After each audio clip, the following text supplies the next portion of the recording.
Hey everyone, welcome. I'm absolutely thrilled to have you joining me today. In this explainer, we're going to embark on a seriously incredible journey to map out one of the most transformative eras in all of human history. We're actually going to take a sort of virtual drone flight over the ancient world. We'll soar over sprawling, decaying empires and vast barren deserts, really trying to understand the exact, perfect conditions that set the stage for a massive global shift. So think about this for a second. Here is the ultimate question we're exploring today. How exactly did an isolated, heavily divided group of people living in some of the harshest desert conditions on Earth, mostly just herding camels and goats, somehow rise up and completely rewire global history in just 25 years? I mean, whether you look at this from a historical, sociological, or religious angle, this 25-year miracle is just a staggering event that totally demands our attention. Now, to really wrap our heads around those 25 years, we have to look at the study of the Sirah. Historically speaking, the word Sirah just means a method, an attitude, or a way of walking. But today, it's become the definitive term for the complete biography of the Prophet Muhammad. And what's truly mind-blowing here, especially from an academic standpoint, is that the intense, meticulous preservation of this specific time period actually birthed entirely new, highly rigorous historical sciences. To authenticate the events of the Sirah, scholars practically invented methodologies like usul al-hadith. That fundamentally changed how history was recorded and verified, setting incredibly high standards for historical rigor that still echo in modern academia today. All right, let's dive right in. Here's our flight plan for today. First up, the 7th century map. Then, empires in moral decline. Third, the unconquered Arabian desert. Fourth, tracing the sacred lineage. And finally, how the stage is set. Okay, Section 1, the 7th century map. Let's get that drone's eye view of the global superpowers, panning high across the globe to see who the real heavyweights of this era were. If we look down from this high altitude, the geopolitical landscape of the time becomes crystal clear. Global influence was overwhelmingly concentrated in the Persian, Roman, and Indian empires. You'll notice, though, that the Americas and Africa are largely grayed out here. And you might be wondering, why is that? Well, at this specific point in the 7th century, the ancient tribes in the Americas were entirely undiscovered by the rest of the world, and massive portions of Africa were covered in dense, impenetrable forests or massive deserts, which basically kept them disconnected from global geopolitics at the time. Moving on to Section 2, Empires in Moral Decline. We're looking at ancient glory versus 7th century decay. Let's zoom in a bit closer on those massive superpowers we just talked about. Now, what's really fascinating here is the stark contrast. Just look at the Persian Empire.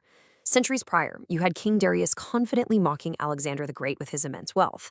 But fast forward to the 7th century, you're seeing rapid political turnover and severe societal collapse, largely driven by the extreme philosophies of figures like Mazdak.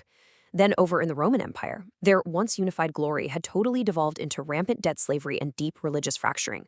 We're talking tens of thousands of different sects, all under absolute papal dominance. Meanwhile, down in India, the incredible unified welfare state that Emperor Ashoka built had fragmented into strict class dominance, extreme polytheism, and really harsh social practices like sati. You know, there's a famous quote from the French philosopher Voltaire that really hits the nail on the head here. He said, "The Holy Roman Empire was neither holy nor Roman nor an empire." And honestly, that perfectly captures the hollow nature of these once great powers. The great empires of the 7th century were essentially running on fumes.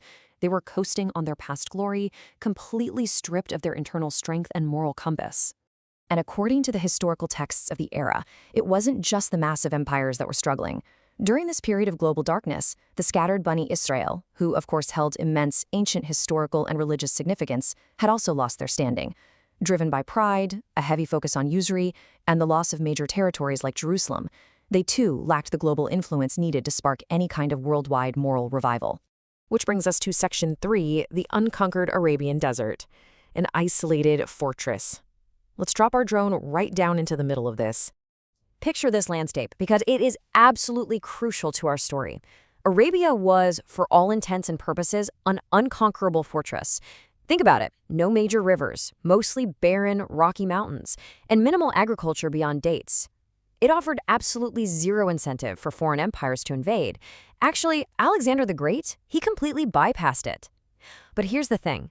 This harsh isolation was a hidden superpower. It meant that the Arab people, their culture, and very uniquely, their language, remained completely unmixed and totally uncorrupted by any outside forces. All right, Section 4, Tracing the Sacred Lineage. From the flood to the Quraysh. Let's shift our focus over to the actual people who inhabited this unconquerable fortress. This historical tradition is incredible. It begins post-flood with Noah's son Shem settling in the region. Fast forward a bit, and we see the arrival of Abraham and his son Ishmael in the completely barren valley of Mecca. Eventually, Ishmael marries into the Banu Jurham tribe, which births the Mustarba Arabs. Centuries later, an accurately traced lineage continues through a figure named Adnan, eventually leading down to Nadr. And Nadr is super important because he earned the title Quraysh by gathering his scattered tribes back together in Mecca. But you're probably wondering, how did a completely barren desert sustain anyone in the first place? When Abraham left his wife Hajra and infant Ishmael in the dry Meccan desert, survival seemed literally impossible. But according to historical traditions, the angel Gabriel struck the earth and the Zamzam spring gushed forth. This sudden, miraculous emergence of life-sustaining water created a literal anchor for civilization in a valley that was otherwise entirely uninhabitable. So let's fast forward to a really key figure in this lineage, Qusay ibn Kilab. The crucial point here is that Qusay managed to unite the fiercely independent Quraysh tribes by basically consolidating a massive amount of power. He alone held these 5 unique leadership roles.